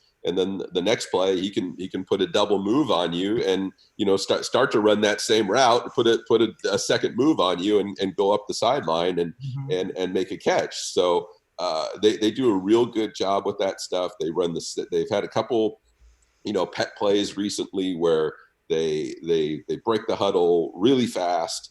And then just whoever it is in the backfield, it's been like 3 different players at this point. I think it's been a running back, a tight end, and a receiver have been in the backfield, and just a quick little swing, like just boom, like break huddle, snap, throw the swing pass into the end zone, touchdown. So it's a lot of the stuff that looks the same, but they use their personnel. And again, even talking about some of those jet sweeps and the motions, yeah, you can see Gerald Everett, a big tight end, and you go, what's going on there? And all of a sudden he's got the ball and he's going around the end for a carry. So it's using that it's using that personnel in ways that is kind of non-traditional. He's not just lining one guy up in X and one guy up in Y and one guy up in Z, and okay, that's your position. That's what you're going to run. I mean, these guys can pretty much be all over the place, and I think that's what makes them more difficult to defend. So anyway, and point being that and then they had to pay these guys again. They had to pay Cooper Kupp. They had to pay Robert Woods. But you do that because it's hard to replace them. Yeah. And if you had to bring somebody else in to do that kind of stuff, I don't know whether you'd feel as comfortable with it. So they had to pay for it, but it's worth it. So speaking of that, Rich, because of that, with the Rams having to pay some of their guys, if you could make a little comparison, the Chargers and the Rams in the next, say, 3 years, who is better positioned for success in the next couple years? Better positioned, probably the Chargers, because they have what the Rams had from 2016 to 2019, which is quarterback on a rookie contract. They don't have to pay their quarterback, whatever, $25-30 million a year. They will eventually. So that's what the Rams had when they went to the Super Bowl. They had Jared Goff on his rookie contract, and they were able to pay some of these guys to come in. So that said, it's still hard to do. Like the Chargers, they have an enormous amount of work ahead of them to do what they need to do to get there. I mean, they have some good pieces. They've got, Keenan Allen locked in. They've got Austin Eckler, who's now hurt. They've got some good pieces on defense if they can stay healthy. So when you look at it, you go, okay, whose roster sheet would you rather have for the next 3 years? Yeah, you'd much rather have the Chargers because you have the ability. But I'll tell you what, the Rams have done a good job. This is now, I would say, the third year where a lot of pundits, national people have said, "Oh, the Rams, they're in salary cap hell. They're never. It's over. Like they've spent themselves." Well, I mean, look what's happened. They still find ways to kind of to do it, and that's kind of the NFL. You can always create some kind of cap space. You have to walk that line very carefully, and you have to draft well. And that's one thing that the Rams have done. I mean, they have some rookies now who are already contributing. I mean, you saw Van Jefferson get his first touchdown catch. You see Cam Akers being a part of the running back rotation. Terrell Lewis is in there. So these are all guys who they just drafted in April. So if you're in that Rams situation with their salary cap, A, you have to be very, very careful with how you spend your money, and B, you have to hit on your draft picks. And so far they're doing it, but I'm sure Tom Telesco and the Chargers are looking at that going, we've got everything in front of us, but their challenge is that they have to do it right. They have to check off a lot of boxes over the next couple of years. Yep. So I just got a text from a friend who is watching right now, and they want to know what the perspective of the Chicago Bears is out in LA and the general thoughts of that. Yeah, I think, surprising and not in a good way, unfortunately, for Bears fans, because I'll point you back, knowing that these teams were going to play this year. The last two Bears-Rams games were very tough for the Rams. I mean, the Bears did a good job on defense, obviously, like I said, with, this is going back to Vic Fangio, obviously, but there's a lot of carryover there, a lot of the same personnel. They really gave the Rams fits in those two games. And I think people in LA looked at that game this year and went, this could be a little bit of a problem because of that defense. Now, I don't think anybody expected the offense to be as bad. You look at, you talk about a young coach who was well regarded. I mean, this is, you don't want to say that the Bears are a casualty because of Sean McVay, but you did start to see that trend, soon after, where it's like, oh, okay, let's go get our, young, dynamic offensive play caller. Yeah. And it's worked out better for some. It's worked out pretty good for Green Bay. I mean, they went and got Matt LaFleur.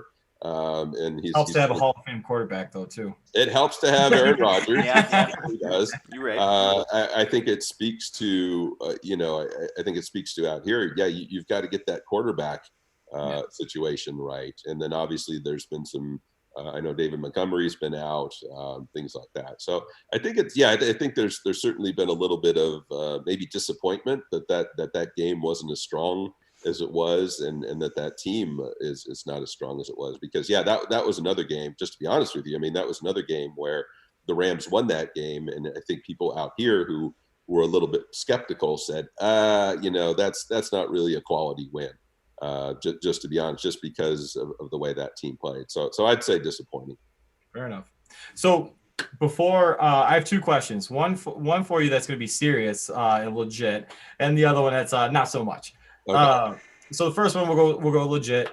So who are your respective representatives for the NFC and AFC in the Super Bowl this year? Oh my gosh, this has changed so much. Of course it has. Of course it has. Yeah, it's wild. I mean, gosh, I really let's start here. I really hope that the AFC Championship game is Kansas City-Pittsburgh.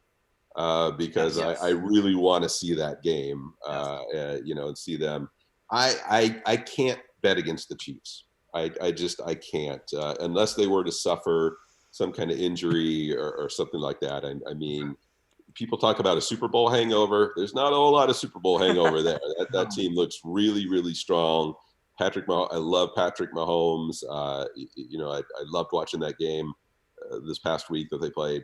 They'd have to be my pick.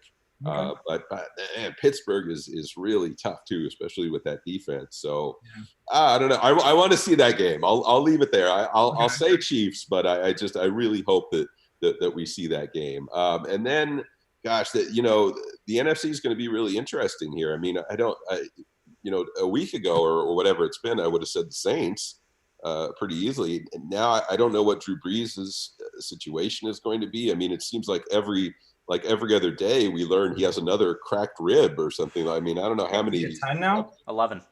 11. Yeah. So I don't know. I'm not any kind of medical, but I know, Drew Brees is a little bit older now, and you don't recover quite as quickly as you did when you're a younger player. So I don't know how that impacts them down the stretch. I mean, if he's there and he's playing the way that he was, then I pick the Saints.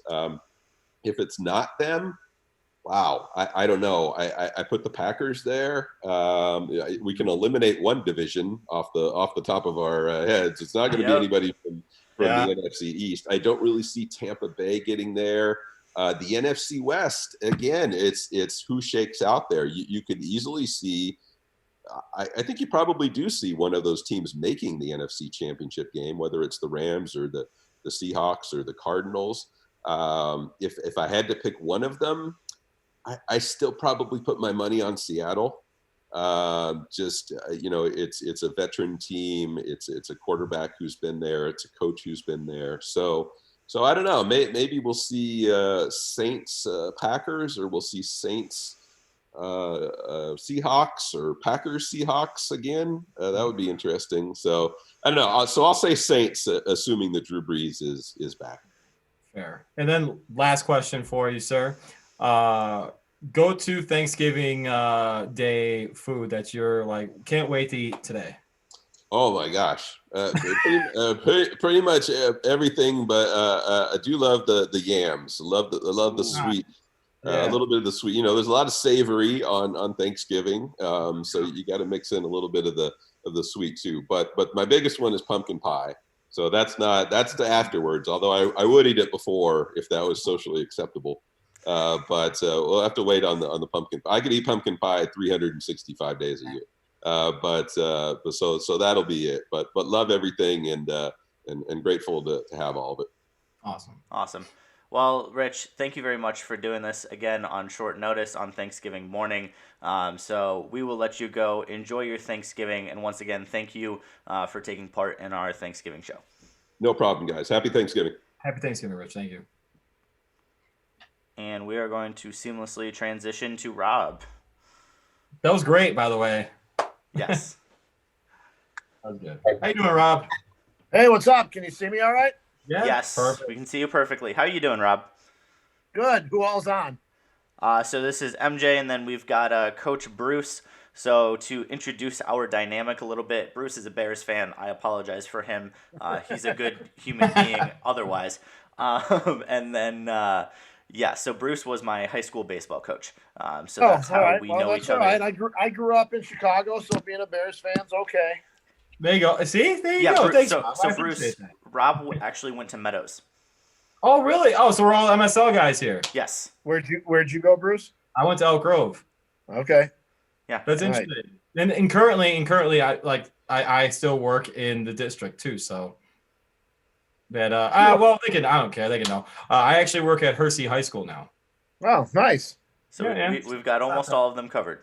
Yeah, right. I actually did my student teaching too at Rolling Meadows High School. Had the great opportunity to coach Jimmy Garoppolo too. Nice. Yeah, well, that was long after my time there.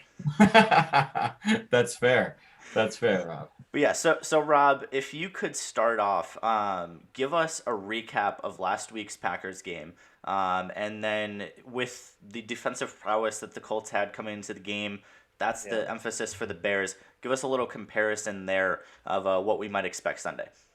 Yeah, so I mean, it was a up and down game. You're up 21 or 28-14. If you're the Packers, you're feeling pretty good, and then second half, the Colts came out and ran it right down their throats. And that's been the problem with the Packers really the last 2 years is they can't stop a team that just wants to run. I mean, you go back to the NFC Championship game against the 49ers, when they ran 42 times and passed 8. I mean, that's unheard of. But the Packers defense is designed basically to play with a lead. And when you have an offense like the Packers have with Rodgers, you expect to be in the lead a lot. So you build your defense around rushing the passer with good pass rushers and good corners, which they definitely have one in Jair Alexander. But when you're behind, or when a team doesn't, care that they're behind and they still want to run the ball, it's a recipe for trouble. And I think that's I wrote a piece this week on ESPN.com just saying that's still the recipe to beat these guys is if you can run the ball against them, and if you make them not run the ball. I mean, they have not used Aaron Jones all that much. I know he's had some injuries, but the last time Aaron Jones had a real big impact game was week 2 against the Lions. Had 168 yards rushing, and he hasn't really even come close to 100 yards since. So, the Bears, the teams that give the Packers offense trouble are like the Bears. They're like the 49ers, not now, but when the 49ers were healthy, and the Colts and Tampa, where they have really good defenses, fast defenses. I mean, you look back at the Tampa game, the Bucs 2 inside linebackers, David and White, just completely dominated the game. The 49ers always have good, front 7 fast guys. Fred Warner, who Rodgers said is the best inside linebacker he's played. The Colts had it too with Darius Leonard, DeForest Buckner, the former 49er up front. And obviously, that's the strength of the Bears as well. So those are the teams, those fast, aggressive defenses, the ones that can get home with 4 and cover with 7, give the Packers trouble. So one of the things that I'm actually scared about in this game is, and you already alluded a little bit to it, is the running game. Bears are not, their offensive line is not very good. However, the Packers do struggle to defend the run. Yeah. Can you please speak to that aspect of this upcoming game? And what are your thoughts on that going into it? I mean, look, if you're the Bears and you don't trust your quarterbacks, which obviously they don't, regardless of whether it's Trubisky or Foles or whoever's in there. Although it sounds like it might be Trubisky again. You've got to establish the run, and that you just have to stick with it. Like I've told people, I know the analytics and all this analytics crap, which MJ knows I'm not a big fan of. That's awesome. Tells you to defer.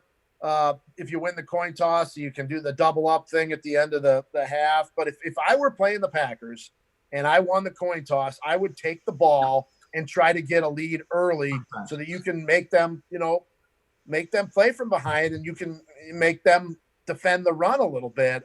It's their weakness. So, that's the way I would do it. So I'm sorry, MJ. Go for it. So one of the things I do want to speak to on that as well is the Bears. People have been complaining about the Bears signing of Robert Quinn and how he's not been successful. And my counter argument to that has been, when are the Bears ever in a position to be in the lead so that way he's able to actually attack the court? Yeah, no, that makes sense. I mean, that's why the Packers signed the Smiths, in free agency in 2019. It's why they drafted Rashawn Gary, another edge rusher, at number 12 overall in 2019, because Bruce, it's funny because this coach speak tells you, you always hear, we have to play complementary football. And I always thought, well, that's just a bunch of crap. Now, what does complementary football mean? But I think the more I think about it, you have to build whether you start with building on your offense and complement it with defense, or vice versa. You have to have them working hand in hand. And remember in 2011, when the Packers were 15-1, and their offense was unbelievable, but their pass defense was terrible. Okay, just awful. Well, if you're going to have a team that's going to be high powered, you need to complement it by having a defense that can actually cover somebody. And that defense couldn't. And ultimately in the playoffs, when their offense faltered a little bit, Eli Manning carved them up. Well, so they built this team, to be complementary in that we're going to feel like we're going to be ahead a little bit. And that's why we're going to sign these pass rushers and have good corners. But from the Bears standpoint, that's not really the way that they're going to be in so many close games that teams are going to be a little bit more 50-50 against some run pass. So, a guy like Quinn who just wants to pin his ears back and go might not be the best fit. And that's not necessarily to say he's not a good player or not a great player, but it's a fit, right? And that's when I think when the whole, coach speak of complementary football is more than just coach speak. Interesting. Rob, who do you think the Bears have a better chance with on Sunday, Foles or Trubisky? Taking injuries out of it, we know Bruce's opinion already with the jersey he is wearing. But I don't want to stand you behind that line. Look, you know what? If it were me and I were the Bears, I'd go with Trubisky. I mean, you did the Foles thing. He's just not dynamic enough. The upside with Trubisky is higher. The downside is lower. Sure. And Foles is just sort of right here in the middle. But you can't win in the NFL by just being, in the middle. Like, and here's the other thing. Maybe Trubisky, this was, and I could be totally wrong, and he could play and he could suck, but maybe the opportunity to step back a little bit and look at it from a different vantage point, will benefit him, and he'll see the game a little differently. He's more dynamic. The ceiling is higher. I would go with him at this point to try to save your season. Interesting. Rob, what do the Packers need to do to make sure that they avoid, I don't want to say a trap game, because I don't think division games are ever truly trap games because they take it seriously. But after performing so well offensively, even with the turnovers against the Colts, seeing the struggle of the quarterback situation in Chicago, some people see it as a trap game. How do the Packers avoid that? What do they need to do on Sunday? Yeah, I mean, look, MJ, they have at the schedule here somewhere in front of me. They have 6 games left. 3 of them are division games. Yeah, two of them. Bears. Yeah, 2 of them are against the Bears. They've got Tennessee is probably their only other real hard game. Coming up, like they know, like, they got to lead in the division. What is it? 2 games, I think. Yeah.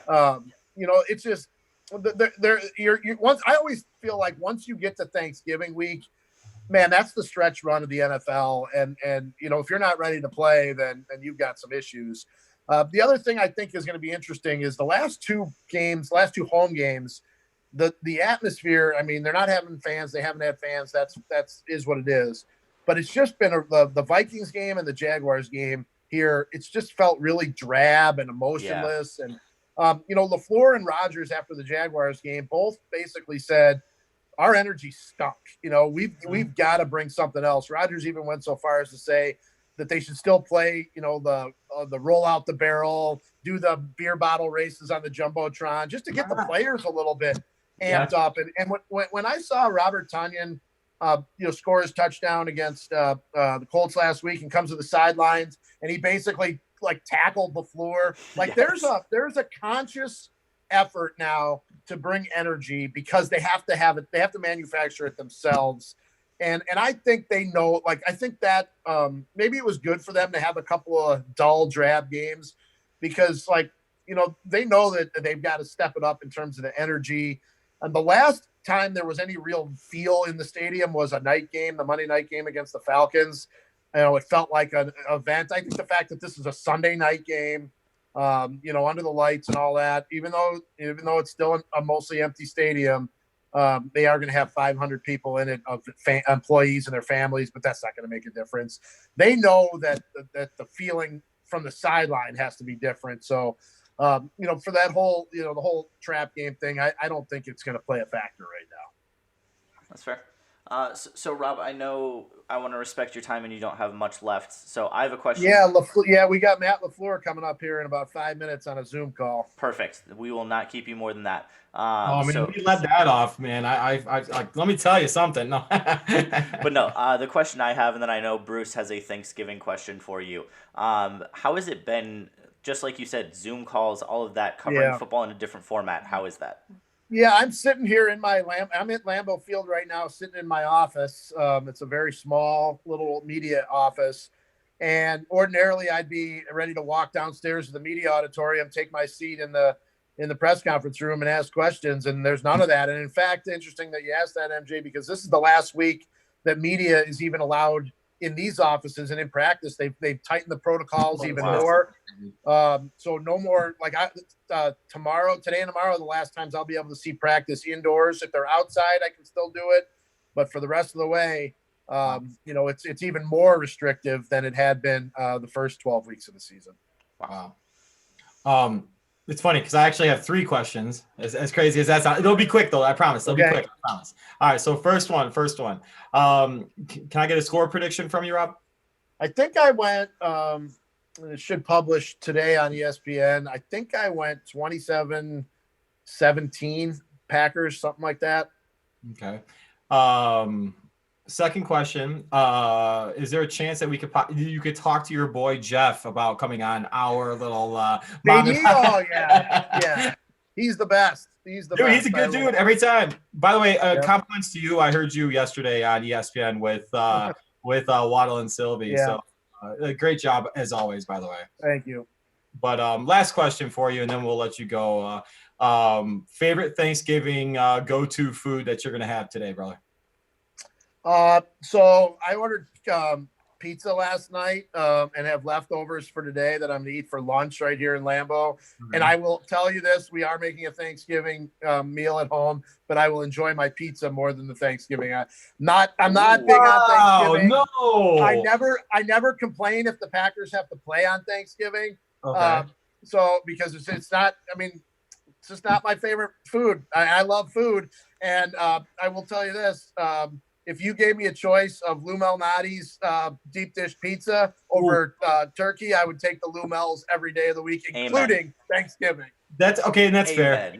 That's fair. But I'm gonna tell you right now, the turkey that I'm currently making is the shit. And yes, I did say it. Well, I hope it doesn't give you the shits. Hey, let's go. Well, Rob, thank you very much for doing this. Again, I know you're pressed for time, so we're gonna let you go. But happy Thanksgiving. Guys. Go Pack, go, and we'll talk to you later. Yep, same to you. Appreciate Happy it. Thanksgiving and go Bears. Take care, guys. See you, Rob. Take care. And Bruce, we have completed our wild, chaotic Thanksgiving special. Man, dude. So like my turkey's gonna be done in the next dude, so I was up this morning. Real quick, let's touch real quick. I don't want to get away from Rob, but Rob was a good dude, man. Anytime we can have that guy on, and we need to somehow organize having Rob and JD on at the same time, because frankly, I think that could be pretty damn entertaining. I agree. So I connected with Rob on LinkedIn, of all places. Oh, I think I do remember you like that. Yeah, so I connected with Rob on LinkedIn, and I just messaged him. And it was at a time where I was just like asking people for advice, because even though we have our show and we do good things, I still ask people for advice sometimes. So I messaged Rob and asked him for advice, and he's like, yeah, here's my phone number, call me sometime. I'm like, okay. So obviously, the Packers beat writer at ESPN.com. Yeah, I'm gonna shoot him a call. Take full advantage of that. Well, and it doesn't hurt the fact that like he's also a Rolling Meadows grad. Exactly. Yeah. You're a Wheeler grad. So that's pretty cool. Yes. So we connected there, and then that is awesome. I have no idea who. I'm sorry. I'm totally interrupting you again. The fact that somebody just was like a Mustang, a grunt, and a Wildcat walked into a bar. That's pretty good. That's perfect. Good. I don't know who that is, but honestly, God bless. That's pretty funny. There's a chance I think that might be my dad. I'm not. Oh, I don't know what his Twitch account is, but that very well might be my dad. Hey, Mr. Hurley, how are you, sir? But no, I love Rob because he was very honest with me when we were talking. We were talking about the opportunities at Bradley and like everything I'm doing, and he's like, "Yeah, your best chance is to go cover games as much as possible." And he said, if your school doesn't allow you to do that, which Bradley doesn't have great media opportunities, then keep doing exactly what you're doing.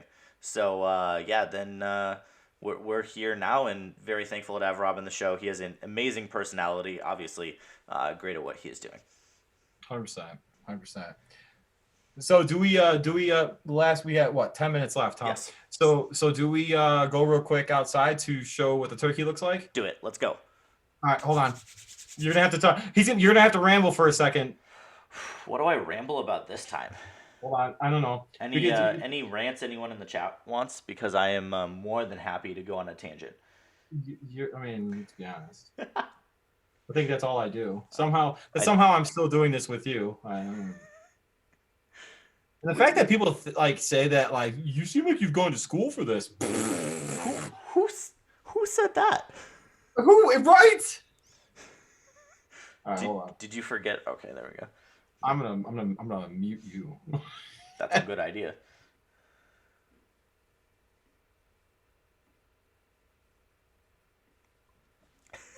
All right, you can still hear.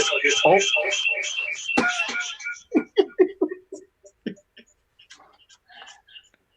All right. Hold on. Okay, now that we don't have that echo going, but no, I just like to, when Bruce isn't here to interrupt me, take a chance to thank everybody. Wish you all a very happy Thanksgiving.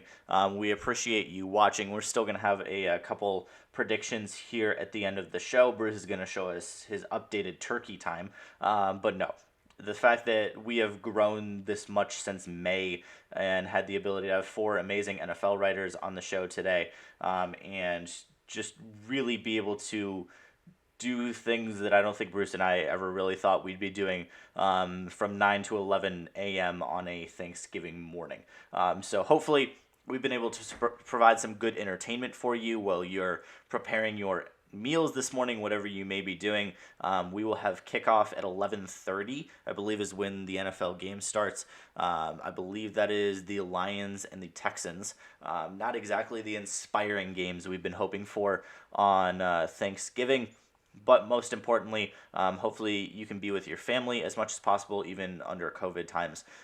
Enjoy some good food and enjoy some football. And hopefully you've enjoyed our show this morning. We've had some pretty good viewers, had some pretty good numbers today. Obviously, I'll have to look at the stream afterwards and see how we're doing there. And I know Bruce really enjoys the numbers, so I won't spoil anything. But there's Bruce. How's the turkey looking, my guy? Turn your phone off. Reporting from the suburbs of Chicago. Hey. Can you hear me right now? Yeah, I can hear you. You're good. Oh, sorry. Was I interrupting your being thankful for stuff and all that jazz? No, you're good. I was wrapping up. I timed it. I knew how long it would take you to get out. No joke. No filter. I actually went to the washroom real quick. Of course you did.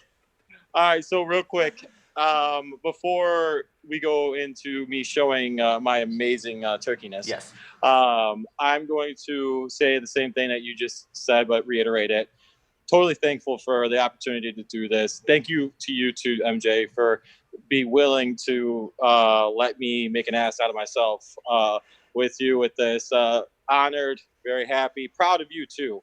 Thank you. And very thankful for friends and family supporting this. Speaking of friends and family, also thankful to this beautiful woman right here next to me. Absolutely. She has a nice hoodie on too. Yeah, she's got the gear on, guys. Got the gear. Hey. Fantastic. But real quick, let's see what the turkey looks like before we let you guys go. Oh, buddy. Oh yeah. Here, wait. I can't lift it. Here, wait. Hold on. We're gonna let's get a little better picture of it. And, oh. Check. Bruce, you're making me hungry. The best thing ever. You heard that. Best that looks thing. Fantastic. Best thing ever. It is. It's delicious. Good so, work, Bruce. So MJ, I think this might be the first time I ever end the show early. Before we end, obviously, I need your predictions, Bruce. Oh, true. I actually just thought that. All right. Listen, all you Green Bay Packer fans. I feel you guys. I get it.